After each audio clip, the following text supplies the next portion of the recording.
ಮನುಷ್ಯರಾಗಿ ಬರ್ತಾರೆ. ಆಯ್ತಾ? ಅದರಿಂದ ನಿಮ್ಗೆ ಹೇಳೋದಂತೆ ಈ ಥರ. ಮತ್ತೆ ಒಂದು ಯಾರೋ ಒಬ್ಬ ದಾರಿ ಹೋಗ್ತಾ ಇರ್ತಾನೆ, ಅವ್ನ ಮಾತಾಡ್ಸೋದು, ಅವ್ರಿಗೊಂದು ನೀರು ಕೊಡೋದು, ಊಟ ಕೊಡೋದು, ಅವ್ರಿಗೊಂದು ಕಟಿಂಗ್ ಶೇವ್ ಮಾಡೋದು, ಸ್ನಾನ ಮಾಡಿಸೋದು, ಅವ್ರಿಗೆ ಹೊಸ ಬಟ್ಟೆ ಹಾಕೋದು, ಅಂಥದ್ದೆಲ್ಲ ಕೆಲಸ ಮಾಡಿದರೆ ಅವ್ರು ಭಾಳ ಖುಷಿ ಪಡ್ತಾರೆ. ಅವ್ನು ಎಷ್ಟೋ ವರ್ಷಗಳಾಗಿರುತ್ತೆ ಅವ್ನು ಸ್ನಾನ ಮಾಡ್ತಾರೆ. ಅಂಥವನ್ನ ನಾವು ಆ ರೀತಿ ನಾವು ಮಾಡ್ತೀವಿ. ಮತ್ತು ಕೋವಿಡ್ ಸಂದರ್ಭದಲ್ಲಿ ಒಂದು 60-70 ಹೆಣ ನಾವೆಲ್ಲ ಸ್ನೇಹಿತರೆಲ್ಲ ಸೇರಿ ತೆಗೆದಿದ್ದೀವಿ. ಅಪ್ಪನ ಹೆಣ ಮಕ್ಕಳು ಬಿಟ್ಟೋದಂಥ ಹೆಣವನ್ನು ನಾವು ತಂದಿದ್ದೀವಿ ಸ್ವಂತ ನಮ್ಮ ಖರ್ಚಿಂದ.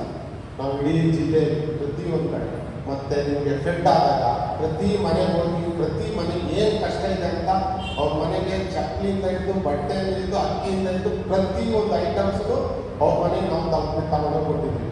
ಒಬ್ಬ ನೀರಲ್ಲಿ ಬಿದ್ದಿರಲಿ ಅವ್ನ ಹೆಣ ತೆಗಿತೀವಿ, ನಾವು ಒಂದು ಬಾವಿಯಲ್ಲಿ ಬಿದ್ದಿರಲಿ, ಎಷ್ಟೇ